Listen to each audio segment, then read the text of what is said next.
Importante en la información, pasamos ya con Juan Luis Font y Claudia Méndez Arriaza. Buenas noches. Buenas noches, Rocío, y buenas noches a todos nuestros televidentes. Estamos listos para arrancar, Claudia Méndez Arriaza y Juan Luis Font, con la discusión del primer tema de la noche, que trata ni más ni menos que de ese escenario de disputas que se plantea ya en el Congreso de la República, una vez que entrara en vigor la Ley de Servicio Civil del Legislativo. Pues los diputados, la Junta Directiva y en concreto el presidente del Legislativo se disponen a despedir, vamos a ver, las cifras de 274 empleados, poco más o menos los que podrían ser despedidos. Por supuesto, los dos sindicatos, tanto Sintracor como STOL, esos son los dos sindicatos, ¿verdad? Dos de los tres están opuestos a estos despidos. Hoy nos acompañan Emilio Dávila, quien es director general del Congreso de la República, y está con nosotros también el abogado laboralista Landelino Franco. A los dos, gracias por acompañarnos. Gracias. Bienvenidos a las 8:45. Nosotros hemos preparado un tuit en el cual Mario Taracena anunciaba la semana pasada los tragos amargos que iban a tener que soportar muchos de los empleados del Congreso de la República, pero parece que usted fue el primero en experimentar el trago más amargo. ¿Qué fue lo que sucedió? El presidente del Congreso denunció que intentaron envenenarlo. ¿Es eso cierto? ¿Está comprobado? Ahorita está bajo averiguación. Le comento, el lunes 18 del mes pasado, yo sufrí una crisis de salud. Me aboqué a unas clínicas de un seguro en el cual existe una especie de... El Congreso pudo haberse dado cuenta, tuvo de 95 a 2015, tuvo en realidad 20 años para darse cuenta que había que derogar esa ley, en primer lugar, si no se quería que se volviera a integrar y a consolidar el salario. Pero usted y yo sabemos que aquella era una realidad política distinta, claro, en la cual lo que se buscaba era pues favorecer... Sí, en el fondo, tomar el Congreso como un botín. Claro, indudablemente la contratación de trabajadores, por eso las condiciones de negociación fueron tan dóciles y tan flexibles.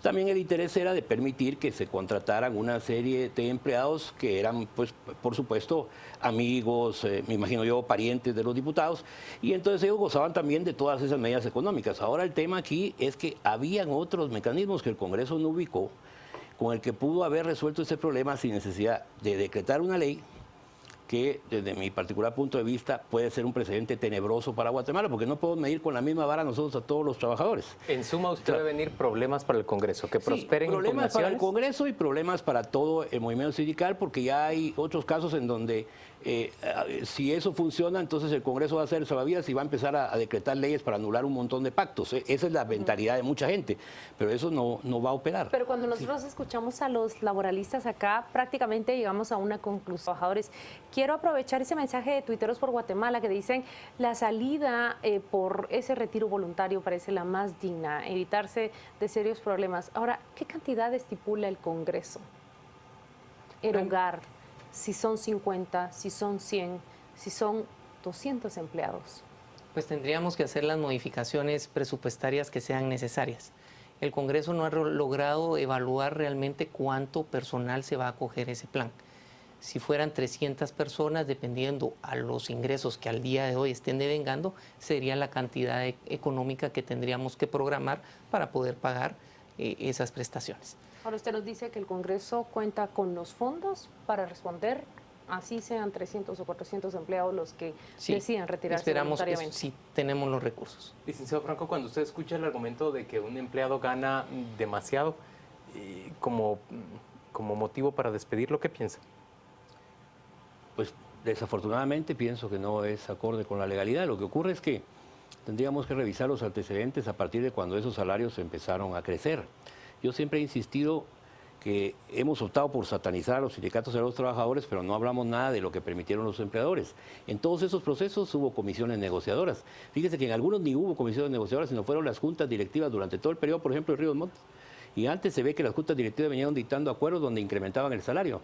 E incluso lo fortalecían lo relacionado a la unificación y a la consolidación que decía el decreto 59/95. Entonces todos esos salarios no crecieron solo porque los trabajadores lo pidieron.